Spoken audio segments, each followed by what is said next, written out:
Hola, ¿cómo están? Bienvenidas, bienvenidos a CNN Prime, una jornada súper noticiosa, relevante. Tenemos una entrevista más exclusiva al dueño de Sierra Bella, esta fallida venta que se produce con la Municipalidad de Santiago. Vamos a estar con eso y más en una jornada en que tenemos muchas noticias del ámbito económico, además ha estado especialmente noticioso. Vamos de inmediato con los titulares. El exalcalde de Vitacura, Raúl Torrealba, será formalizado por los delitos de fraude al fisco y asociación ilícita.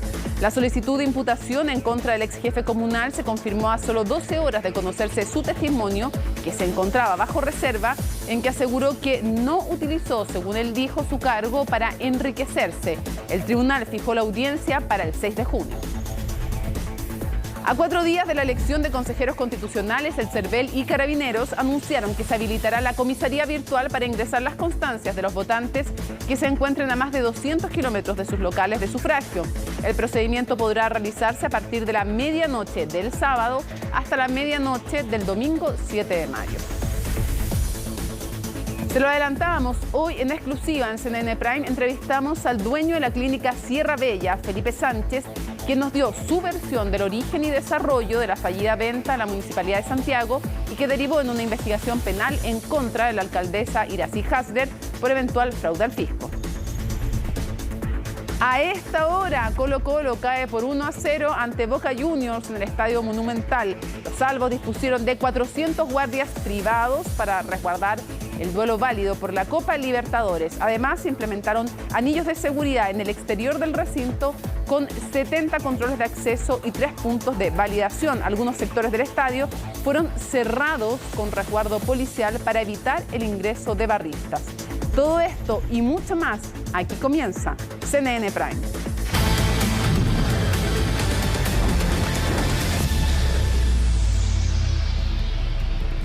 Comenzamos contándoles que un nuevo capítulo sumó el proyecto Alameda Providencia. En esta ocasión, la alcaldesa Evelyn Matei se enfrentó al gobernador Claudio Rego por la decisión de eliminar la rotonda de la Plaza Baquedano. La jefa comunal de Providencia aseguró que esa determinación no le compete a la autoridad regional. En su informe, María Luisa Carrión tiene los detalles.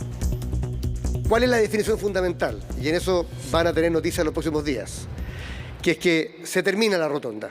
Fue esta respuesta a una pregunta de la prensa la que desató la polémica entre el gobernador de la región metropolitana y la alcaldesa de Providencia. El martes, la autoridad hablaba de plazos de estudios contratados y de una propuesta que pronto estaría sobre la mesa. Ya está contratado el diseño. Después tenemos que sacarle, obviamente, los permisos acotados y esperamos ya tener obras el segundo semestre, por lo menos en lo que tiene que ver con la continuidad de Alameda con Providencia. Definiciones del gobernador que sacaron ronchas en la alcaldesa Evelyn Matei, quien este miércoles, mientras dio el vamos a la segunda etapa de la recuperación de Plaza Baquedano, disparó sus dardos contra la autoridad regional. Quedé un poco perpleja cuando vi que el gobernador estaba anunciando algo respecto de lo cual él no tiene atribuciones. Él señaló, digamos, que esta plaza iba a desaparecer. No es una decisión que tome él. La plaza corresponde, es espacio público y el espacio público es administrado por la municipalidad. Matei asegura que no ha habido consulta ciudadana, que lo que dicen los expertos no sustituye lo que puedan opinar los vecinos de su comuna. En esto es enfática al asegurar que sin ese feedback no habrá autorización para que se intervenga esta zona. Indica también que en su opinión hay otros sectores de la Alameda al poniente que tienen más problemas y que habría una obsesión, en sus palabras, por eliminar la plaza. La respuesta no tardó en llegar.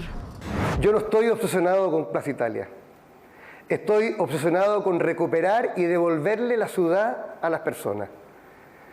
Este proyecto, que partió con un concurso internacional, lleva ya más de 30% de la Alameda y las fachadas recuperadas para la ciudad en comunas como Estación Central, como Lo Prado y Santiago. La Plaza Italia no es plaza, es una rotonda para los autos. Orrego invita a comparar los proyectos y pide no confundir una iniciativa comunal con una para toda la región. Así se expresaba el año pasado la propia Evelyn Matei. Existe efectivamente la posibilidad de eliminar toda esta rotonda y de hacer aquí una gran explanada con harto árbol, con mucho lugar para las personas, para peatones. Pero ¿a quién pertenece o quién toma decisiones en Plaza Baquedano? Al ser un bien nacional de uso público, su administración corresponde al municipio, pero eso no quita que exista un debate en torno a este proyecto. Desde el punto de vista del ordenamiento territorial, claro, uno puede decir que la Plaza Baquedano está dentro de los límites comunales de Providencia.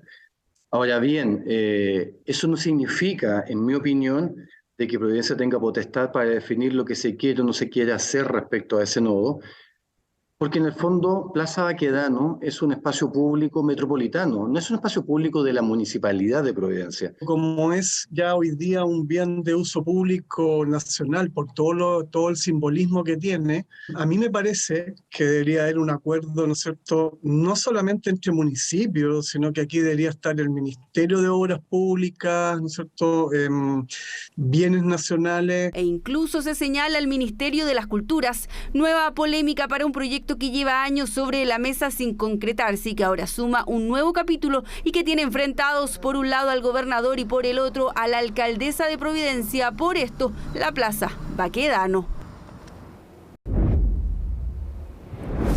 Preocupación causó la confirmación del caso de tuberculosis en una joven estudiante de la Florida. Desde el Ministerio de Salud y desde la comuna descartaron un brote, pero llamaron a conocer más sobre esta enfermedad. Nos lo cuenta Magdalena Fuenzalida.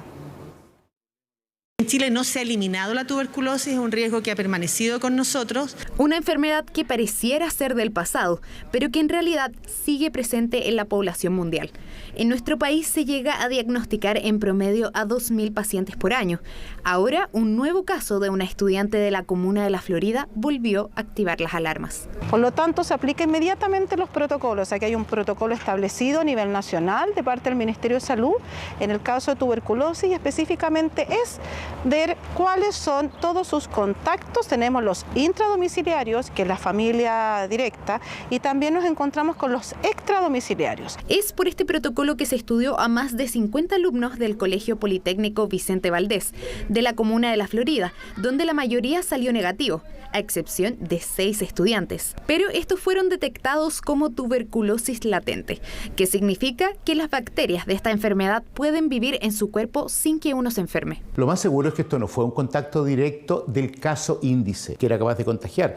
Estos 6 compañeros probablemente no son contagiados por ella, sino que tenían un contagio antiguo de la tuberculosis. Otra cosa es que yo haya tenido un contacto con tuberculosis en algún momento de la vida, me quedé con esa bacteria en unos ganglios, pero no tengo la enfermedad, y a eso se llama tuberculosis latente. Aquí no se hace ninguna situación de aislamiento, aquí se detecta en el caso que hay una situación y en este caso no existe ningún tipo tampoco de una brote que hubiera existido. Es una enfermedad infecciosa causada por Mycobacterium tuberculosis, una bacteria que puede afectar a varias partes del cuerpo, pero cuando es pulmonar o en laringe es cuando puede infectar. Es decir, tiene que estar en las vías respiratorias y ser sintomática.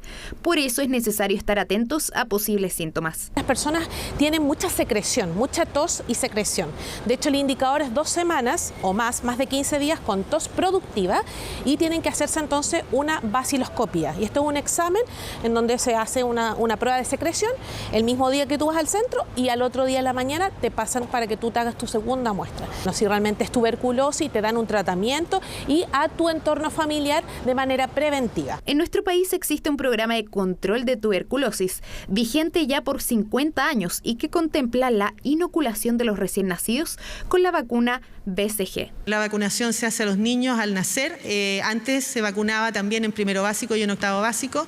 Ahora se mantiene una vacunación. Esa vacunación no logra evitar que la gente se infecte. Lo que evita es la meningitis tuberculosis y la tuberculosis infantil. Por lo tanto, no basta con la vacunación para garantizar la eliminación de la tuberculosis, sino que la estrategia mundial se basa en el pilar de la detección activa. A todas las personas con síntomas respiratorios que están tosiendo se le debe buscar activamente la tuberculosis y tratarla. El Plan Nacional para enfrentar la tuberculosis comprende la atención gratuita, tanto para beneficiarios de FONASA o ISAPRES, un tratamiento necesario para controlar una de las 3 enfermedades más contagiosas a nivel mundial. Pues, lamentablemente se han producido algunos incidentes en la llegada del Boca Juniors al Estadio Monumental. Vamos a tomar contacto con Pablo Figueroa para monitorear cómo está la sensación y la situación al exterior del estadio. Pablo, buenas noches. Así es, Mónica, buenas noches. Se juegan 2 partidos a la vez acá en la comuna de Macul. Te voy a mostrar la imagen en directo porque hay que decirlo. Yo he hecho deporte un par de años y esto es un lugar donde la prensa no suele venir porque, claro, es Cordillera y Magallanes. 2 de las zonas de entradas más populares del Estadio Monumental y en donde la prensa no solíamos venir acá por nuestra seguridad.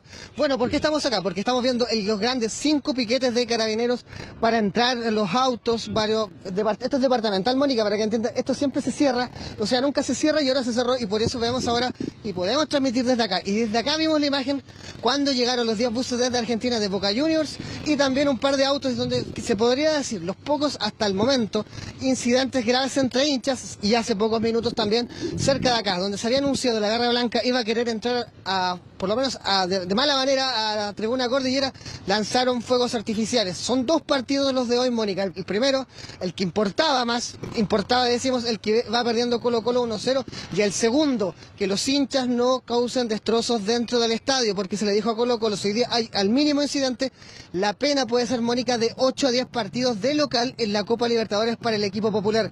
Hubo una campaña durante la tarde del cuadro albo, ha llegado gente. Pasemos a revisar primero qué es lo que dijo la gente, la que llegó, la que tenía su entrada, la que está adentro, sufriendo con el cacique. Esto nos dijeron a eso de las 5 de la tarde.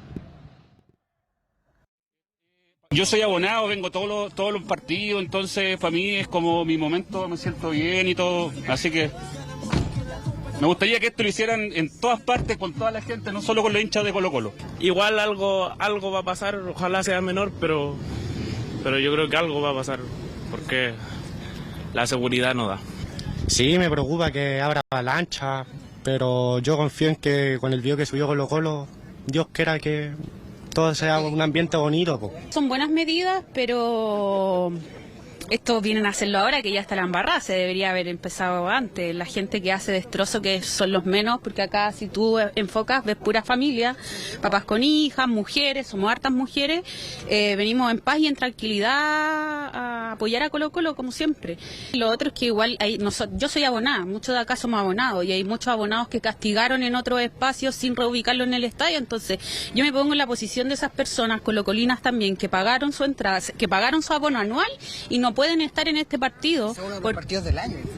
Uno de los partidos más importantes y además donde no pueden asistir y obvio que uno queda con rabias. Ojalá que se comporten, yo estoy abonado, ya perdí varios partidos por el campeonato nacional, por los incidentes en el clásico, entonces al final somos nosotros lo que perdemos, lo que pagamos a principio de año para poder venir a todos los partidos, así que ojalá que la gente se comporte y no tengamos incidentes el día de hoy.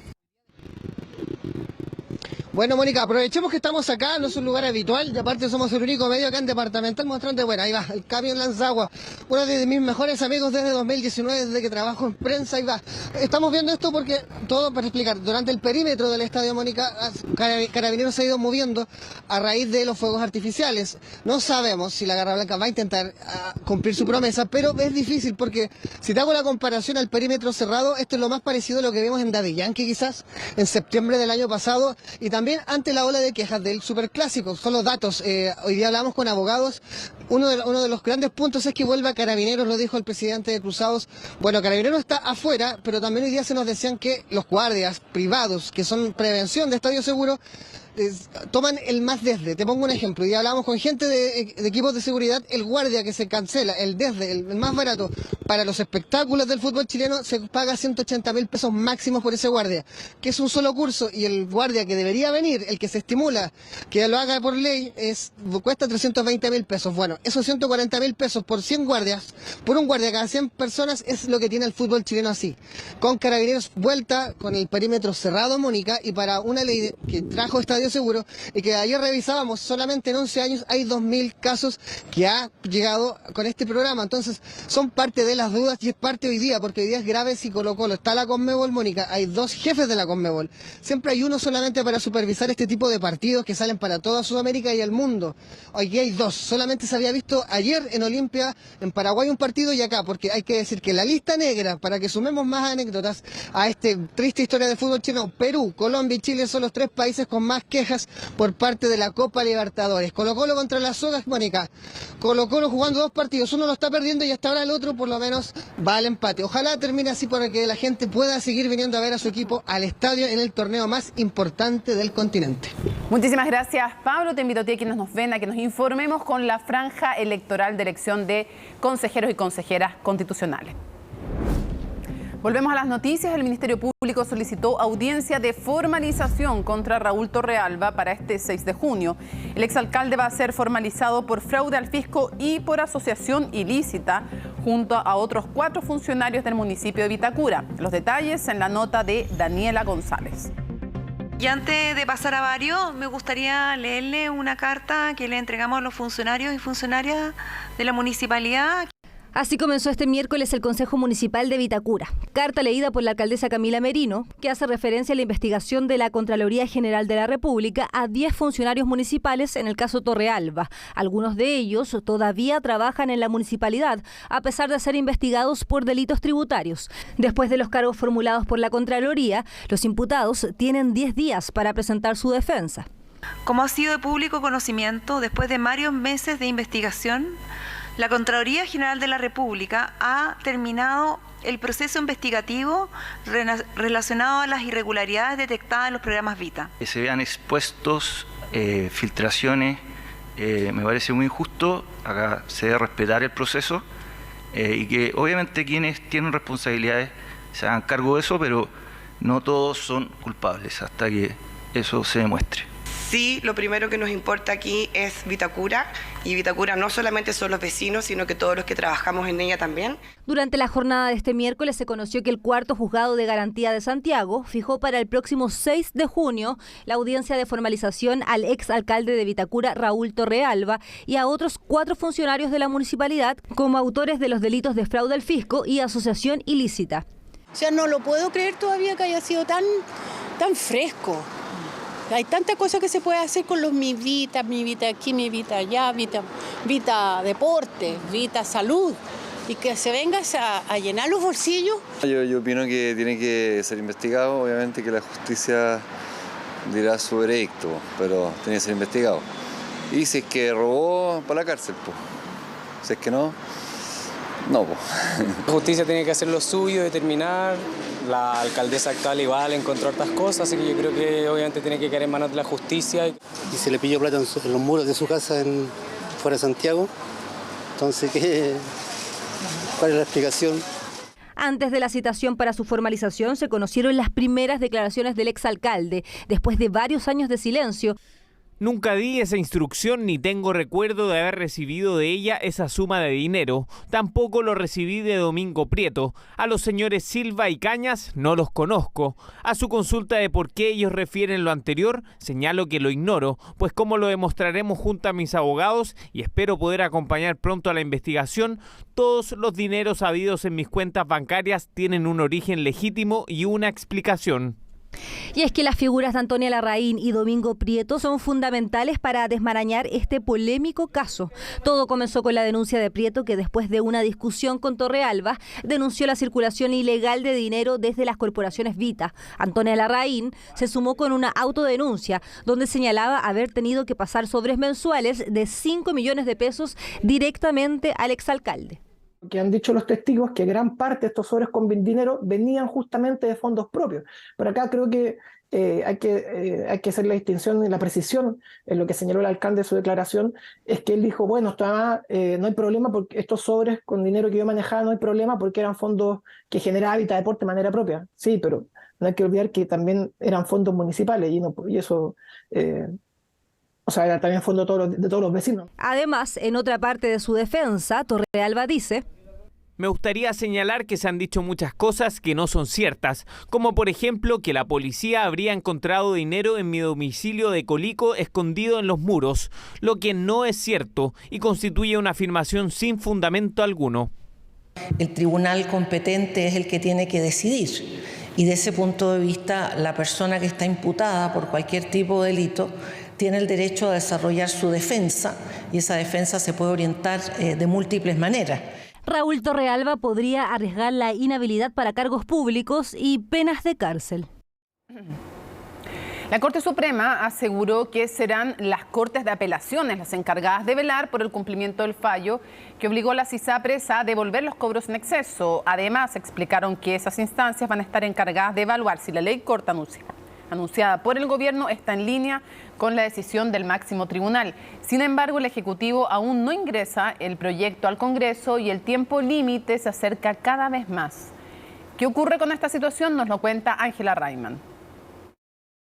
Quedan cerca de 27 días para que se termine el plazo que tiene la Superintendencia de Salud para cumplir con el fallo de la Corte Suprema, el cual ordena crear un mecanismo para que las ISAPRES se adecúen a la tabla única de factores y devuelvan los cobros en exceso a sus afiliados. Pero para tener las suficientes facultades y ejecutar la orden del tribunal con gradualidad, será necesario que se apruebe la ley corta de ISAPRES, proyecto que aún no ha sido presentado por el gobierno. Nosotros como sector salud ya tenemos el proyecto bastante, terminado y está en una revisión con el Ministerio de Hacienda para ser introducido probablemente la semana que viene. El proyecto de ley es para dar cumplimiento a la sentencia de la Corte. La Superintendencia de Salud podría presentar su mecanismo sin la aprobación de la ley corta, pero luego serán las Cortes de Apelaciones a nivel nacional las que decidirán de forma independiente si consideran que se cumplió o no con el fallo de la Suprema. Por eso la importancia de que la normativa sea aprobada antes del 30 de mayo. De esta forma, las distintas interpretaciones se reducen. Hay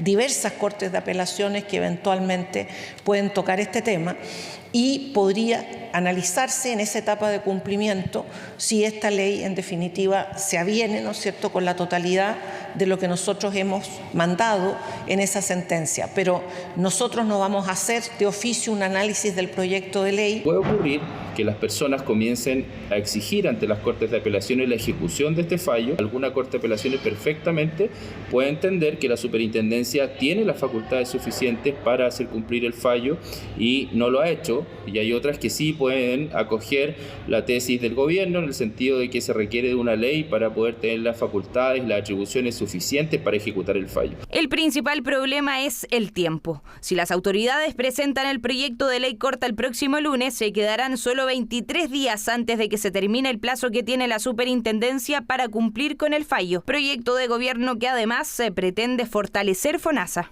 Yo creo necesario que el gobierno pida una ampliación no muy grande, de algunas semanas, unos pocos meses, para que esto entre bien, sin enredo en la ciudadanía y se sepa las reglas del juego frente a este cambio de situación ordenado por la Corte Suprema. Aquello tenía un plazo de 6 meses, que está por cumplirse.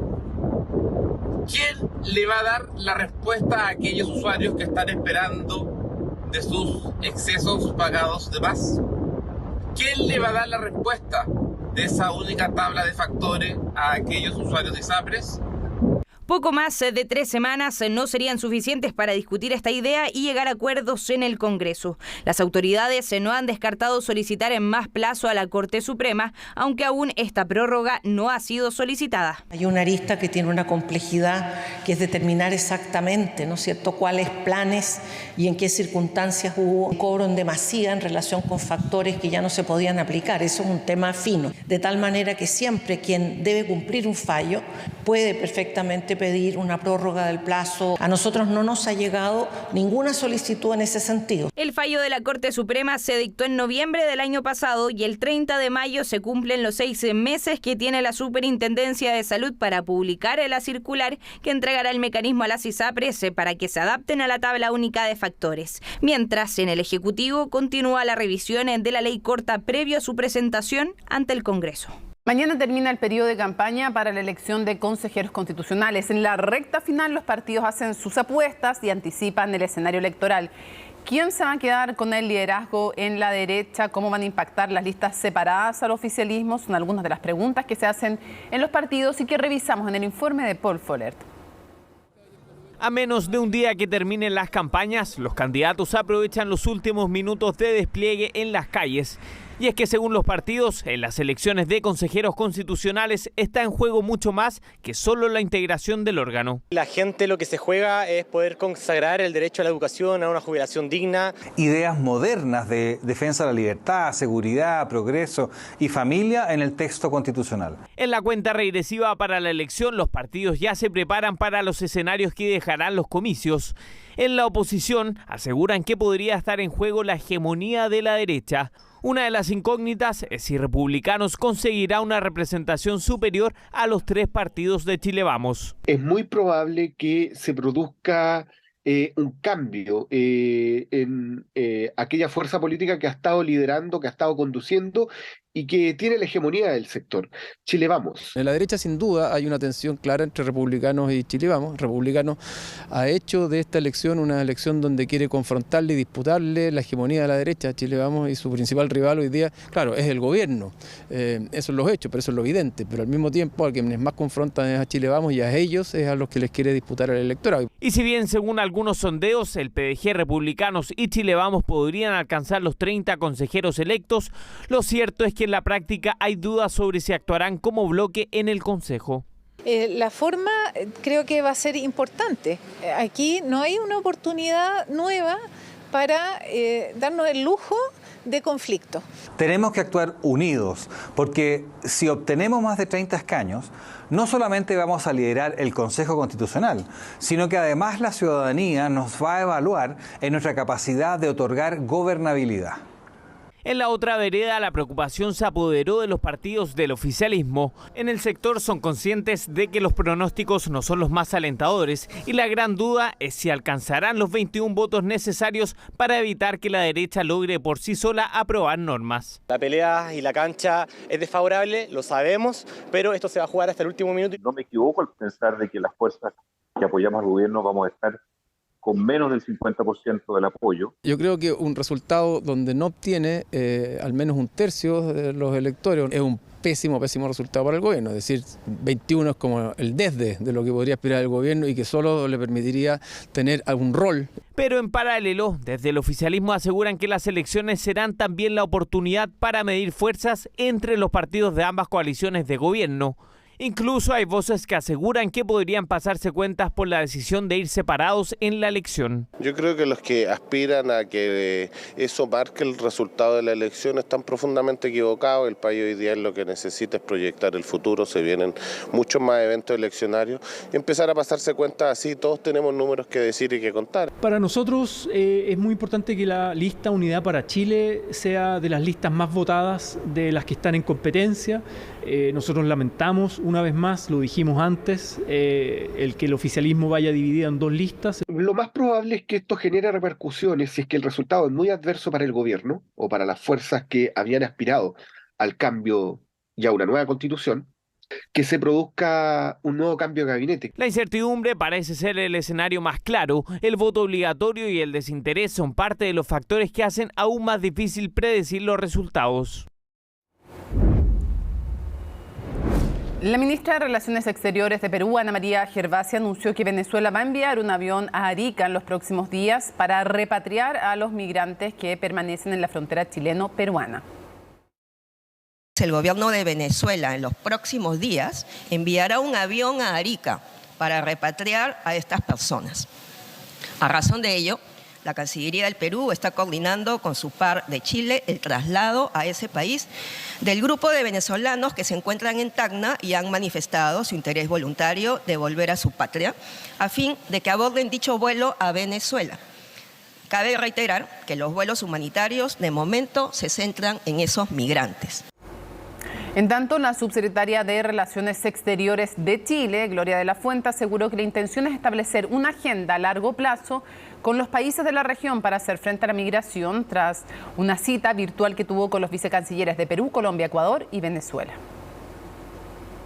Estamos muy comprometidos a no solamente establecer diagnósticos para enfrentar los problemas coyunturales que tenemos en materia de migración y por lo tanto las urgencias, con foco en el respeto a los derechos humanos y por supuesto también en la seguridad de la migración. Entendemos también que en el largo plazo tenemos la necesidad de construir una agenda común, usando, por cierto, las plataformas que ya existen en esta materia de discusión en nuestra región, pero también identificando los nuevos fenómenos migratorios que enfrentamos de manera común.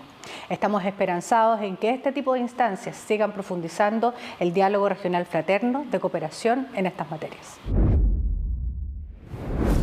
Bueno, los resultados operativos y financieros de Codelco tuvieron caídas importantes, tanto en producción como en excedentes.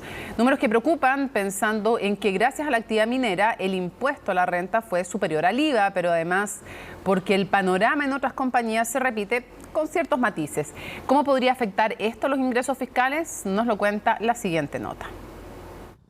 Que el IVA sea el mayor recaudador del Estado ha sido la tónica de los últimos años en Chile, excepto en 2022. Y es que en el ejercicio del año pasado el primer lugar se lo quedó el impuesto a la renta, con el equivalente al 48,8% de todos los tributos del país. La razón, el mayor aporte que hicieron las empresas mineras por este concepto, donde destacó la contribución del litio. Sin embargo, será interesante analizar otras variables en relación o de una manera más granular respecto del aporte de las rentas de capital o de las empresas y las modificaciones que se puedan haber realizado hace poco respecto de algunas exenciones. Pero ese panorama podría no repetirse. En el primer trimestre, 2 de las 4 principales mineras tuvieron caídas en la producción, entre ellas Codelco. La estatal reportó una baja de 10,5% anual, lo que significó que en los primeros 3 meses de 2023 solo se reportaron 326.000 toneladas de cobre. En este caso influyó el atraso en proyectos estructurales y las dificultades operacionales, como una menor cuota en las leyes de cobre en los distintos yacimientos.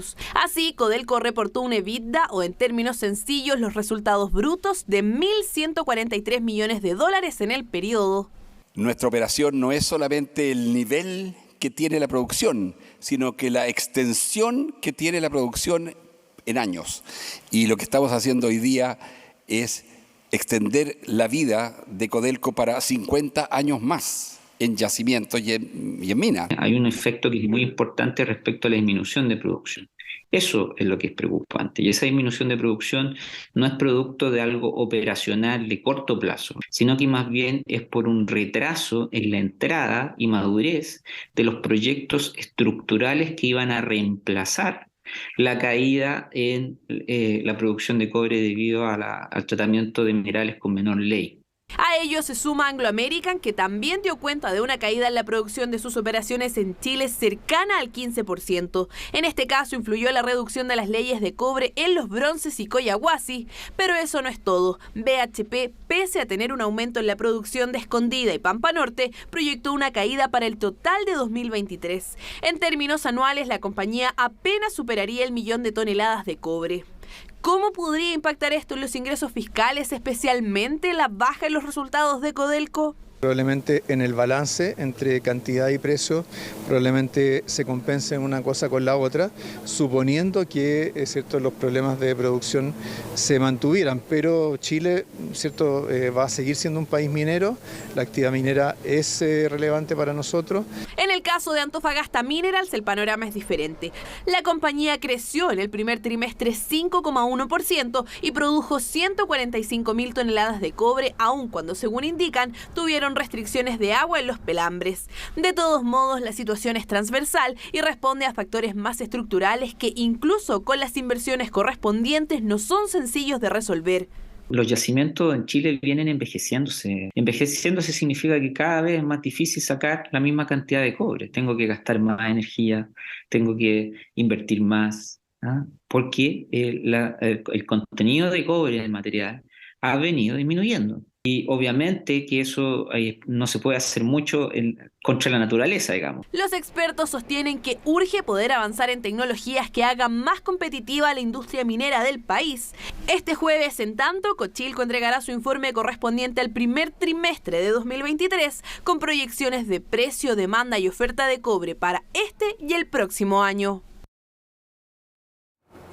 El ministro de la Corte de Apelaciones, Juan Antonio Poblete, y el exdirector de inteligencia del Ejército, Chafik Nassal, fueron formalizados por 19 delitos en el marco de la investigación por escuchas telefónicas. A esta hora la audiencia se encuentra en receso y el tribunal debe resolver si acepta o rechaza la solicitud de prisión preventiva planteada por la Fiscalía. De esto nos cuenta esta maratónica jornada Estefanía Bustamante. Aquí no tengo internet en esta sala bajo suelo. Si me permite un segundo, salir, conectarme con él, saber qué le ha pasado. Era el único que faltaba en la sala, el exministro de la Corte de Apelaciones, Juan Antonio Poblete, quien sería formalizado junto al exdirector de inteligencia, Chafik Nassal, en el marco de la investigación por escuchas telefónicas a 8 personas. Ambos imputados burlaron dolosamente las exigencias legales, confeccionándose una apariencia de autorización legal sin otorgarse la debida autorización judicial. Se hizo a través de pequeños oficios, según la Fiscalía, elaborados por Nassal y firmados por Poblete. En ellos se habrían utilizado nombres falsos para ocultar las verdaderas identidades de los sujetos de interés, entre ellos el capitán del Ejército Rafael Harvey y el periodista Mauricio Weibel. Aquí se utilizó la ley de inteligencia de una manera ilegal, sin contar con motivación, sin contar con concurrencia de los requisitos exigidos por la ley. Se procedió a vulnerar estos derechos de las víctimas. En un caso, una espía boliviana, les atribuían a estas personas los teléfonos, falsamente digamos, los teléfonos de las personas que habían sido los denunciantes de la corrupción. Aquí se trata nada menos que de delitos que se ejecutan concertadamente. Aquí claramente los dos sabían, el señor Poblete, en vez de cumplir su función jurisdiccional, se prestó para servir de instrumento. Otro de los casos fue el del exoficial Carlos Farías, a quien se le atribuyeron 5 números telefónicos en la solicitud de inteligencia, aunque solo uno era usado por él. En enero de 2018 y a puertas al término de su cargo, Nassal pidió cesar las intervenciones usando nombres falsos de 2 ciudadanas bolivianas. Y el ministro le dice la forma en que debe hacerse. Más allá de todas las infracciones de forma, ¿cierto? La naturaleza de una resolución era salvaguardar, ¿cierto?, los nombres de las personas que se estaban investigando. Es fácil exculparse con el exministro, más si los nombres de las personas bolivianas que se le daban al ministro eran reales, y si era el propio señor Nassal quien tenía la información verdadera. Él mismo pidió la comparecencia vía remota el día de ayer con intención de comparecer, no con intención de no comparecer. 40 minutos tardó en conectarse Poblete. Lo hizo tras la orden de aprehensión que solicitó la Fiscalía. Dicen temer por la fuga de quien no acudió a declarar en 6 citaciones, no entregó su teléfono y dio una dirección de un edificio del Poder Judicial como su domicilio. Finalmente se negó a declarar argumentando un pretendido secreto de la ley de inteligencia. Nosotros sostenemos que la ley de inteligencia, si bien tiene mecanismos para resguardar la reserva producto de la materia, no puede ser un obstáculo para investigar la comisión de delitos. Hemos visto que no necesariamente las investigaciones que desarrollan las propias instituciones, como fue el caso del Ejército, llevan a buen puerto, y nosotros solicitamos ciertas investigaciones administrativas por parte de la Corte Suprema que se negó a realizar. Entonces, también nosotros hablamos de estos actores como institucionalmente protegidos. Los oficios originales, documentación secreta, armas, decenas de teléfonos y bolsas con chips. Todo eso se incautó del domicilio del exministro que, según reveló CIPER, fue nombrado reservista del Ejército en medio de los pinchazos telefónicos. Fue en definitiva premiado con la calidad de oficial de reserva del Ejército de Chile, situación que además llama poderosamente la atención porque no entendemos cuál es el valor o la importancia que puede tener el señor Poblete para ser invitado a ser oficial de la reserva del Ejército. En total son 19 delitos, 12 por interceptación indebida y 7 por falsedad del instrumento público. Más allá de la sanción penal, bajo la ley de inteligencia se podría sancionar administrativamente a Chafik Nassal con la inhabilitación absoluta temporal en su grado medio a perpetua para ejercer cargos y oficios públicos.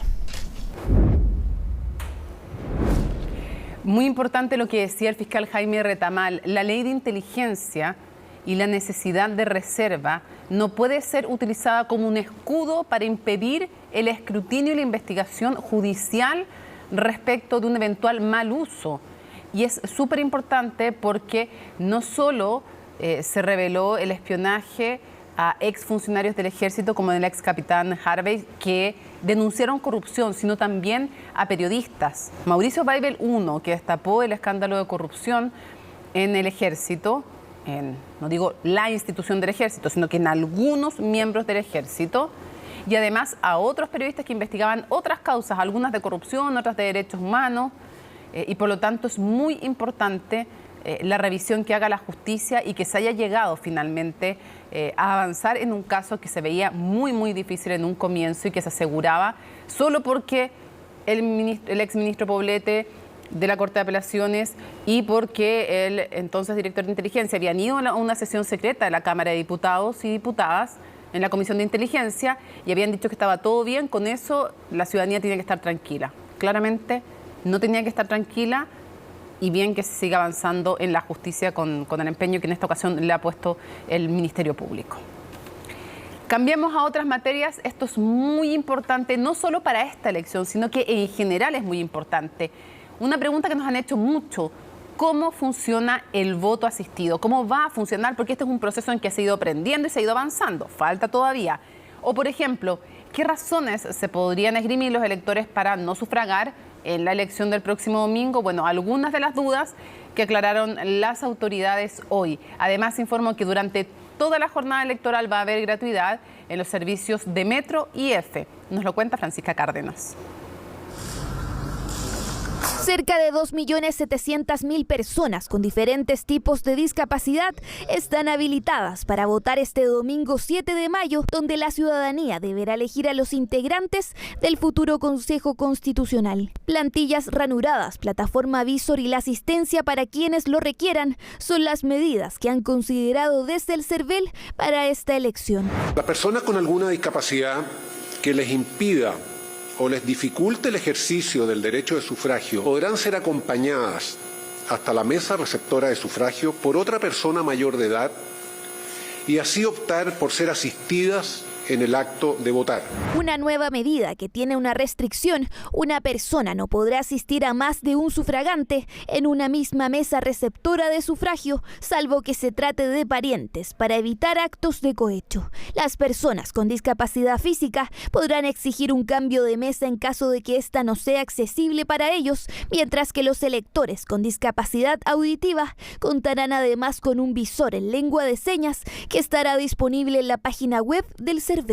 Para la comunidad ciega, de personas ciegas, ellos pueden ver por ranuras dónde están las preferencias de las candidatas y candidatos que ustedes van a tener para la próxima elección. Más que nada es agradecer por la importancia de los avances que son inclusivos para todos y para que esta sociedad vaya a ir cambiando y vamos dejando esto en nuestra cultura. Una elección que está a la vuelta de la esquina y donde la información ha sido clave para los ciudadanos, quienes deberán cumplir con la obligación de votar. De no hacerlo, arriesgan multas que pueden llegar a las 3 unidades tributarias mensuales, unos 190.000 pesos. No hay mucho entusiasmo y la verdad yo tampoco, ningún entusiasmo. Sé que tengo que ir a votar y voy a votar por eso, por la multa nomás, pero en realidad no lo haría. No tengo idea, no conozco a nadie, no estoy informada de eso. ¿Y le interesa? Es que me interesa como le interesa al país, pero más ahí no. ¿Sabe por qué va a votar? Sí, lo tengo súper claro. Ah, ya. ¿Y por dónde se informó?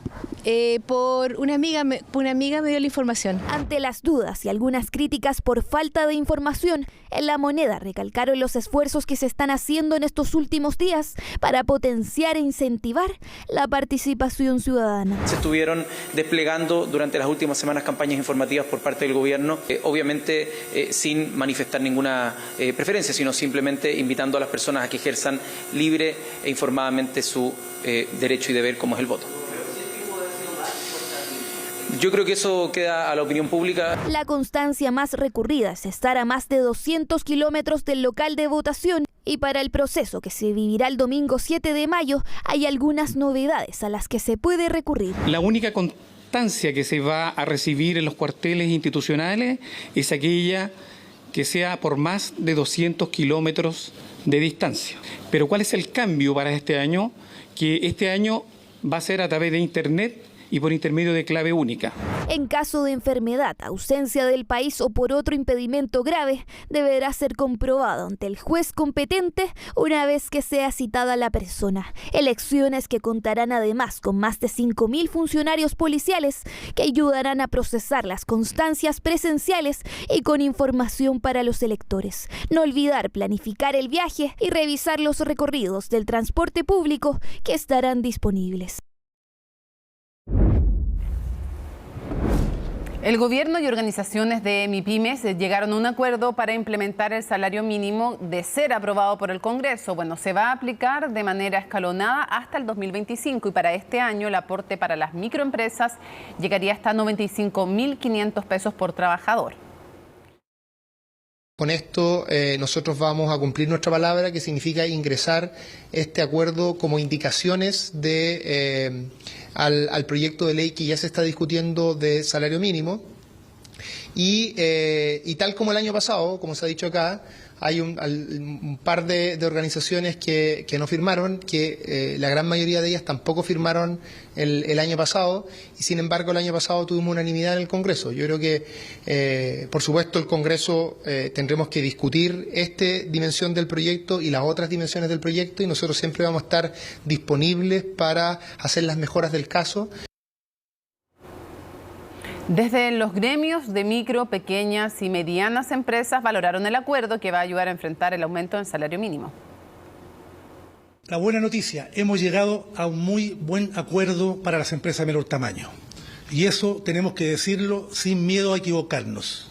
Acá ha habido una disposición por parte de todos los colegas de los gremios firmantes y también del Gobierno para poder tener una discusión que efectivamente sea propositiva y que nos permitiera arribar a un acuerdo que, por un lado, permitiera destrabar, ¿no es cierto?, en el legislativo el aumento del salario mínimo para los trabajadores a los 500.000 pesos, pero también que significara esto un apoyo sustancial a las pymes para poder implementar, ¿no es cierto?, este aumento salarial.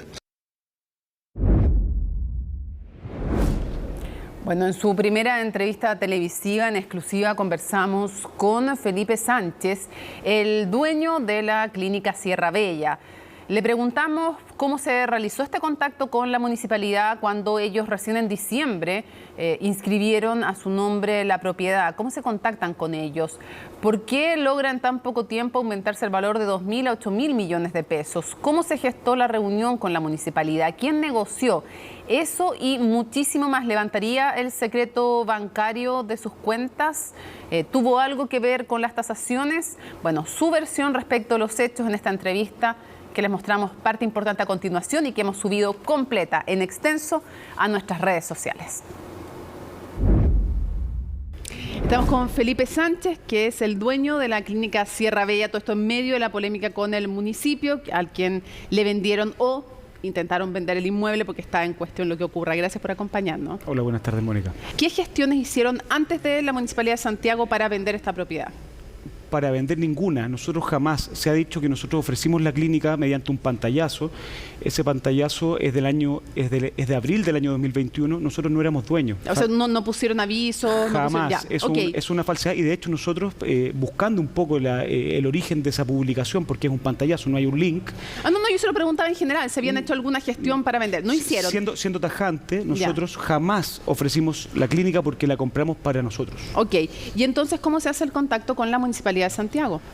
Dentro del año 2022 nosotros estuvimos trabajando todo el año con constructores, gerentes, técnicos para poner la clínica operativa, y aproximadamente a final de septiembre uno de los cuidadores recibió el contacto de la jefa del CEFAM, Padre Orellana, quien había ido como 2 o 3 veces a tocar la puerta preguntando si la clínica se vendía y por el dueño. Ahora, ¿quién pidió la reunión, esa famosa reunión en que se negocia el precio con la municipalidad? La municipalidad, mediante una llamada telefónica a uno de nuestros abogados. ¿Usted estuvo en la reunión? Absolutamente. Ya, es importante porque ya es de primera fuente, no es como que a usted le dijeron, usted estuvo en esa reunión. Absolutamente, okay.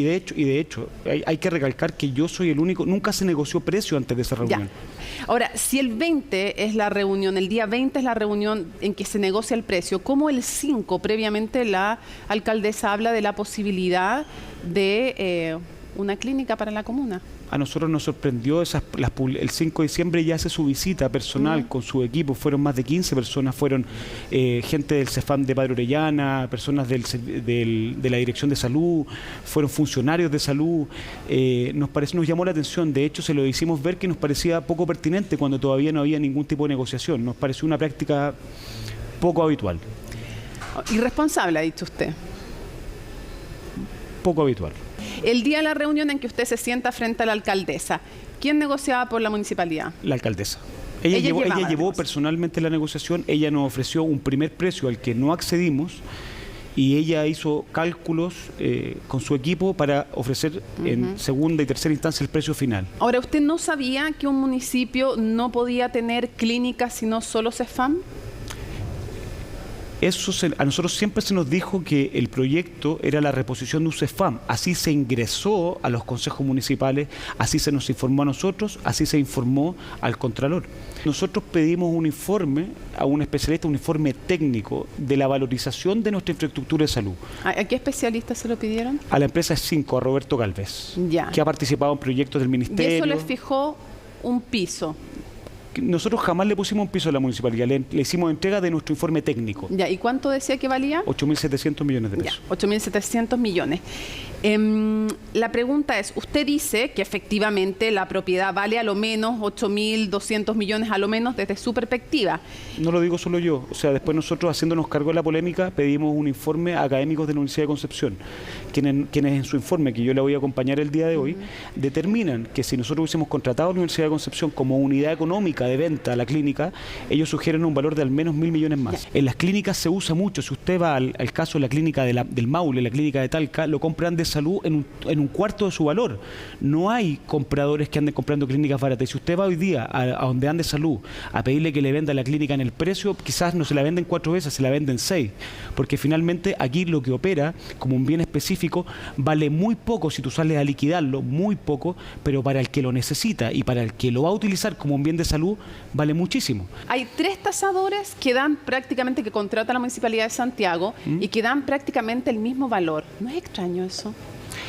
Porque parece casi calcado. Desafortunadamente yo no puedo hacerme cargo de los tasadores que contrata la municipalidad, no conozco el enfoque que se les solicita, esa es una duda que la municipalidad debiese haber despejado, una vez que se instala esta polémica debiesen haberle pedido informes complementarios, haber pedido otras valoraciones, eso era lo responsable. La Contraloría dice que están, la Contraloría en su informe, al preguntarle a la Asociación de Tasadores, dice que hay inconsistencias en el lote tasado, falta información, falta justificación de valores, ausencia de trazabilidad y verificación de los terrenos utilizados y que por lo tanto no se puede dar por justificado el precio con esas 3 tasaciones.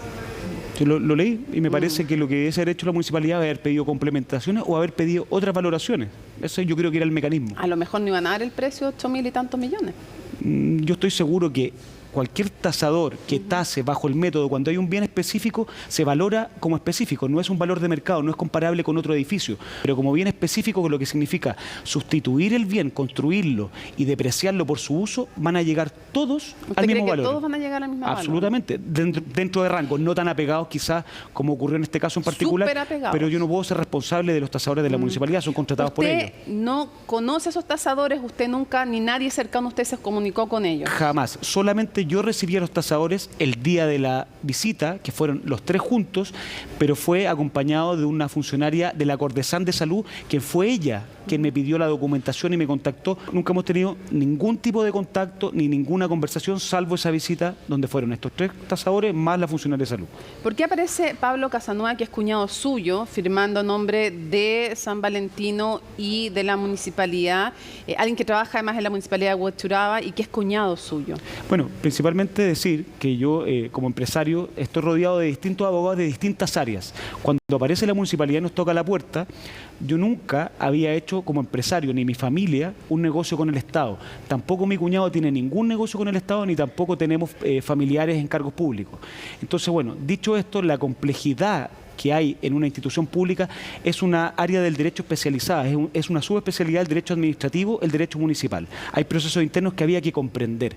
siendo mi cuñado y amigo, era de toda lógica pedirle su colaboración. Fue una transparencia total. Hubiésemos podido poner a cualquier abogado y él pudiese haber actuado simplemente como un asesor, pero como no vimos nada malo en esto, él participó, fue al día de la firma sin ningún tipo de objeción y lo hizo. Pero usted entiende que despierta una suspicacia que el cuñado de una de las partes esté ahí presente a nombre de ambas. O sea, podría haberlo hecho como un asesor externo y nosotros lo pusimos adelante porque no vimos nada malo en ello. De hecho, el Contralor, a quien se le representó este punto, dijo que él actuó en razón de su mandato y no tuvo reproche en su intervención. ¿Por qué en la notaría donde hacen esta negociación hay solo un valevista por 1/3 del valor, cuando normalmente si se pagan cuotas, se dejan las 3 cuotas en la notaría y después uno se lleva la primera en la primera vez, la segunda cuando se cumple el plazo? ¿Por qué hay solo un valevista por 1/3 del valor? Lo que se nos dijo es que era un tema de presupuesto. A nosotros eso no nos acomodaba. También se quedó fijado el precio de la UEF el día de la escritura.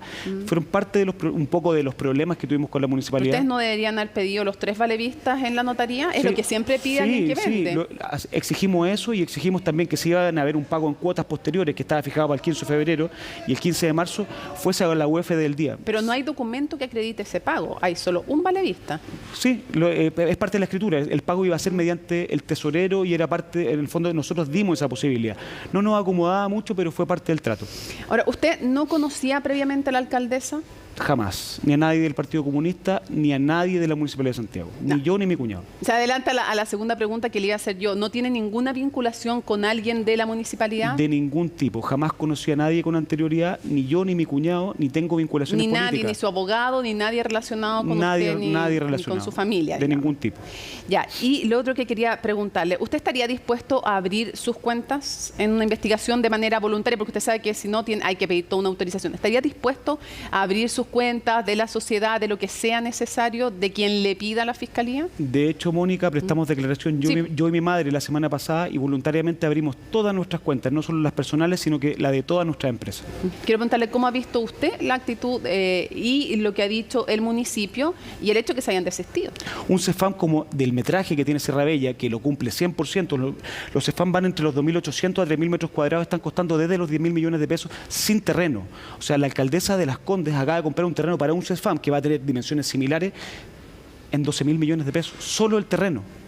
Entonces, si usted me pregunta, hoy día sería el CEFAM que se entregaría de manera más rápido y más barato que se haya entregado en el último proceso. Podría haber sido mucho más barato si no hubiera costado 8.200, sino que menos de los 2.200 originales.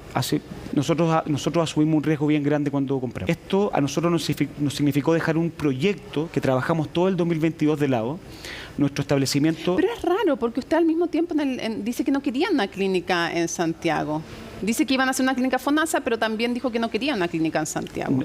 Eso fue lo que nos hizo tener poder de negociación, porque no estábamos convencidos, sí vimos una oportunidad y eso fue lo que tomamos, tomando un riesgo muy grande, porque si el proyecto constitucional de salud se aprobaba, nosotros nos quedábamos con un terreno.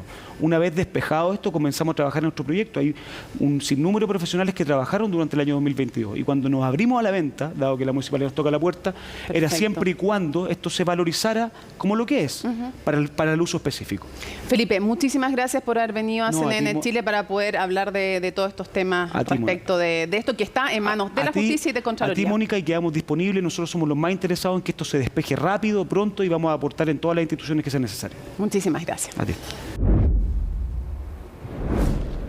Bueno, ya está entonces, hay mucho más de lo que conversamos. También él intentó explicar desde su perspectiva cómo se puede entender que en unos meses suba de 2.000 a 8.000 y tantos millones de pesos el precio de un inmueble. Ahí lo pueden revisar en nuestra página web, esta entrevista exclusiva que le hicimos al dueño de la ex clínica Sierra Bella. Así es que ya tiene hartas repercusiones en varios medios de comunicación y lo pueden revisar entonces en nuestras redes sociales y en la página web. Bueno, y nos vamos a la pausa y volvemos con más información. Está viendo CNN Prime Noticias, solo noticias.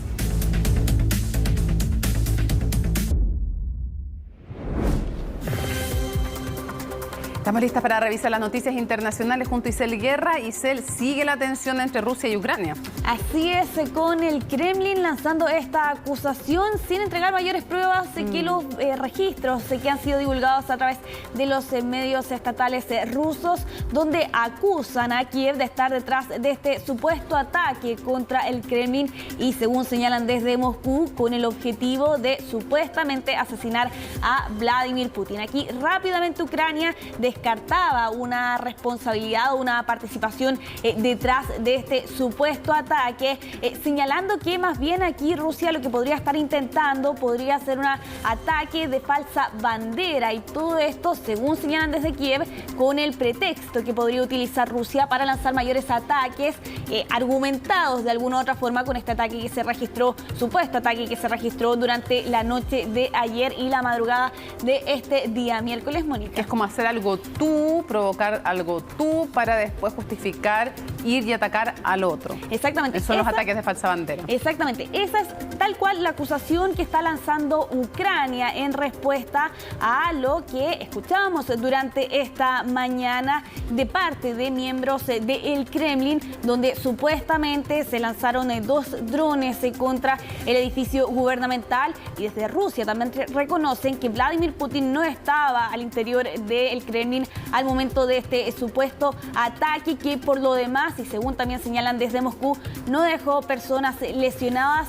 Mencionaban que los restos de estos supuestos drones se cayeron al interior de este edificio, y es parte de la imagen que también ustedes pueden ver a nuestras espaldas, que según señalan aquí los medios locales ocurrió durante la noche, la madrugada, pero sin embargo fue eso de las 12 de la tarde hora local que el Kremlin daba por conocimiento esta situación. Aquí lo que han señalado desde Ucrania es que, como lo estábamos mencionando anteriormente con este ataque de falsa bandera, es que se podrían registrar mayores bombardeos sobre Ucrania en los próximos días o incluso semanas, teniendo en cuenta que ya la semana pasada fue sumamente convulsa en Ucrania a raíz de varios bombardeos que cayeron sobre todo en el este de ese país, también en el centro, y que dejó varias víctimas fatales durante la semana pasada. Hay otras versiones, por ejemplo, en entrevista con CNN, un ex legislador ruso apuntaba que serían partisanos rusos los que estarían detrás de este supuesto ataque.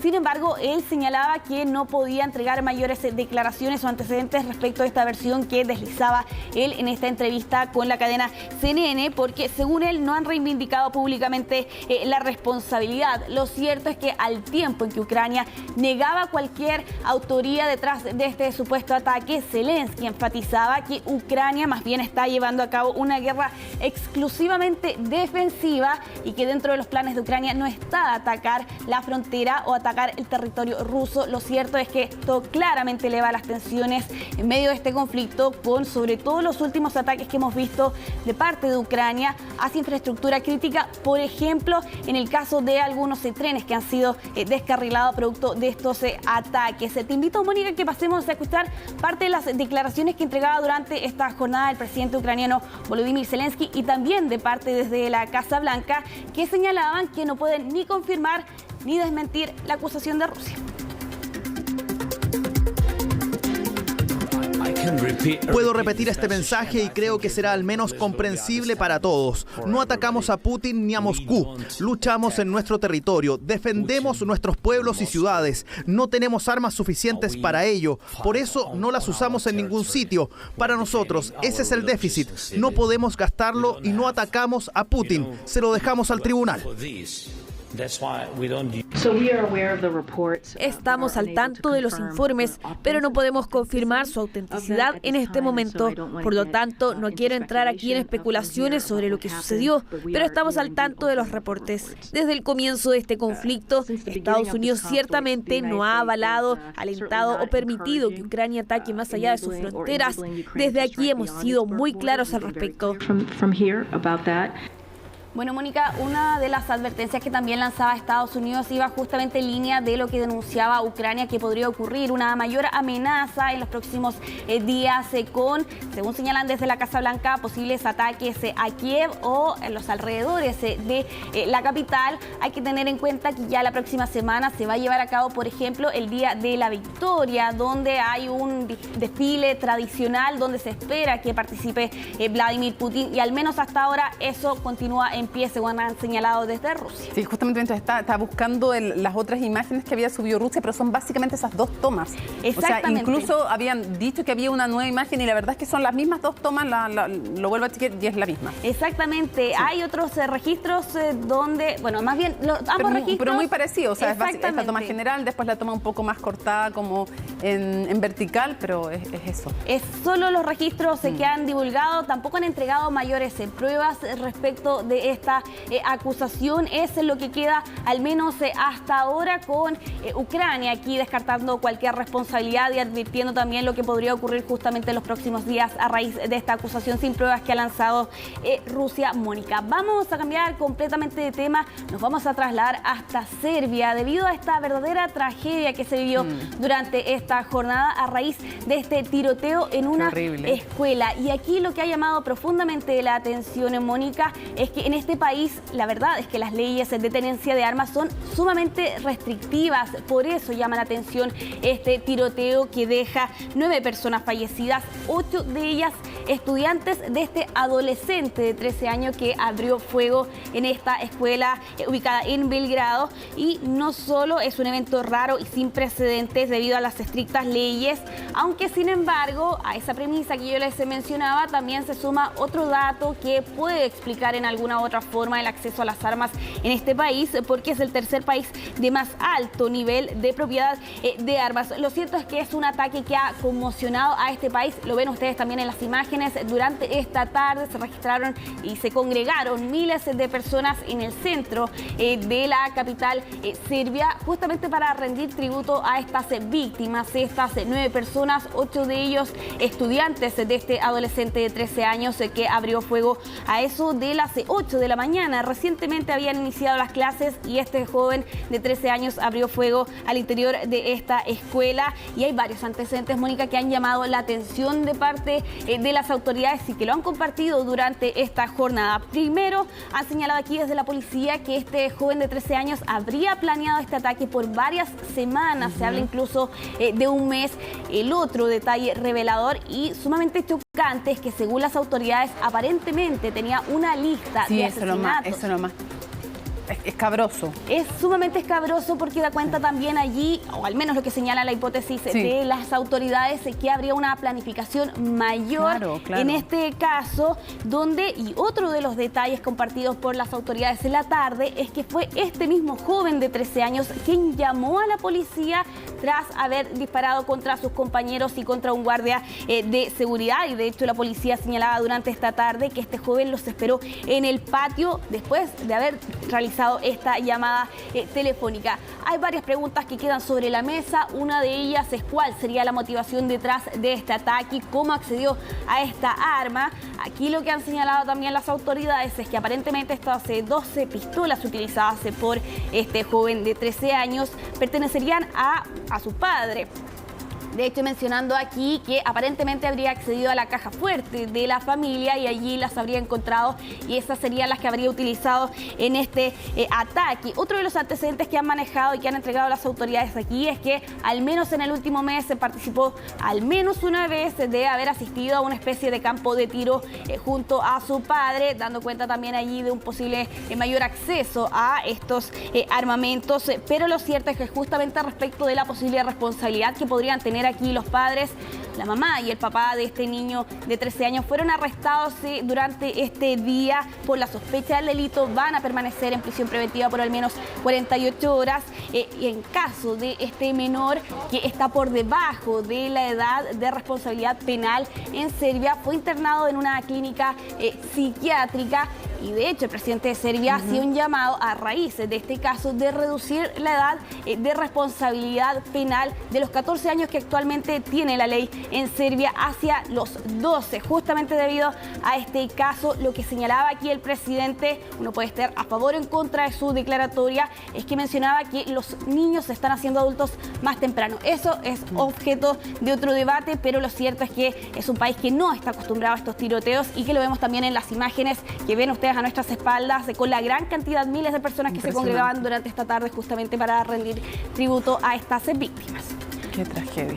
Vamos a cambiar completamente de tema, un tema más esperanzador para hablar del Alzheimer y de un fármaco que entrega nuevos resultados es un fármaco experimental, pero donde una de sus conclusiones en un reciente estudio determina que la dosis del estudio Eli Lilly puede retrasar hasta un 35% el deterioro cognitivo. Es un medicamento experimental y aquí la base o la premisa detrás de este fármaco es que actúa eliminando la proteína amiloide, que sería el sello distintivo de esta enfermedad. Todo esto a raíz de un estudio que se realizó recientemente en casos de Alzheimer de sintomatología temprana, 1.700 casos por 18 meses de este estudio, y los primeros resultados los compartieron desde la farmacéutica Eli Lilly durante esta jornada, aunque, y hay que hacer aquí la advertencia, no ha sido publicado en una revista científica.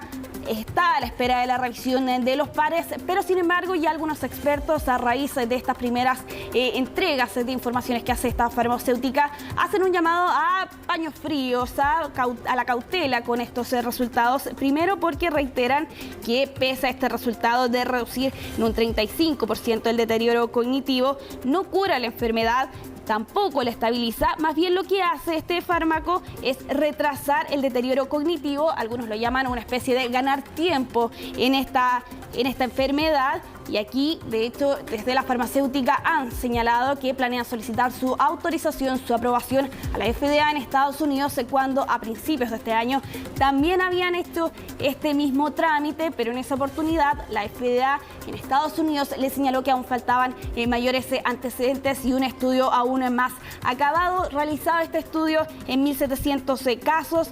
Ahora desde la farmacéutica señalan que nuevamente van a optar justamente ante esa premisa, solicitando y autorizando a la FDA su autorización. Habrá que ver de todas formas cuál va a ser el resultado en este caso, pero ya hay algunos resultados mucho más alentadores señalando que al menos este fármaco puede retrasar en un 35% el deterioro cognitivo. Una gran noticia. Ahora, mientras avanza, mientras la ciencia nos ayuda, también la humanidad es nuestro soporte. Y sabes que a mí me impresiona mucho que he conversado con personas que tienen familiares con Alzheimer, y cuando uno ve la realidad de las personas a las que las dejan en instituciones, tú sabes que más de la mitad de las personas con Alzheimer que son llevadas a instituciones, muchas veces porque no hay cómo cuidarlos en los hogares, otras veces simplemente por abandono, bueno, más de la mitad no es visitada por sus familiares. Eso es un drama humano, la verdad, y también es justamente estos avances médicos o tecnológicos que justamente pueden permitir ayudar a estas personas que padecen esta enfermedad, que no solamente afecta a la familia, sino que, no solo afecta al paciente, sino que también afecta a la familia. Por eso hay una frase de quienes trabajan con personas con Alzheimer que dice, como pregunta lo dicen, ¿ellos nos olvidan o nosotros a ellos? Esa es la pregunta para reflexionar en este caso. Muchas gracias, Giselle, que estés muy bien. Bueno, termina CNN Prime, viene CNN Tiempo y luego nos reencontramos como cada miércoles con Conexión Global Prime, análisis internacional en horario Prime. Hoy vamos a analizar esta tensión en la frontera entre Perú y Chile, pero no solamente esa tensión, sino qué pasa con la política interna de Perú, en qué momento está. Tenemos a un exministro del Interior de Perú, a un congresista también de ese país y al gran analista Carlos Meléndez para conversar desde Perú y desde aquí de Chile qué es lo que está pasando entre ambas naciones. Así es que no se lo pierdan. Miércoles 3 de mayo, así estuvo nuestro país y el mundo. Somos CNN Chile. Buenas noches.